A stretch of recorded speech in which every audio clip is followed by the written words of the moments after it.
Welcome to the Tech Egg. Don't get scrambled. Enjoy the video. You start now. Heat 1 tablespoon oil in a pan and add 1 clove minced garlic and 1 teaspoon chili paste to bloom flavors. This releases aroma and base heat.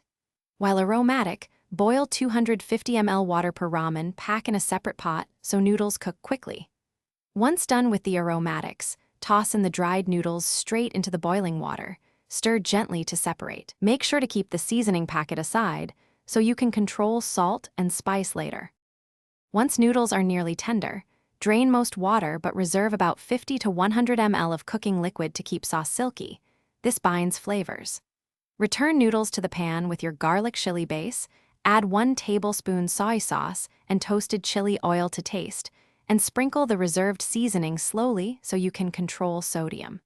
Mix in vegetables or pre-cooked protein to heat through. Make sure to toss gently so noodles stay intact and the sauce clings evenly for balanced texture.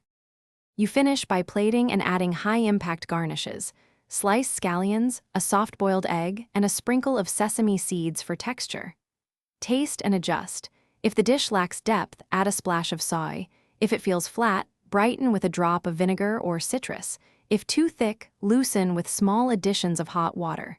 If it becomes overly salty, dilute in 25 ml increments of hot water or unsalted broth until balanced. This rescues salt.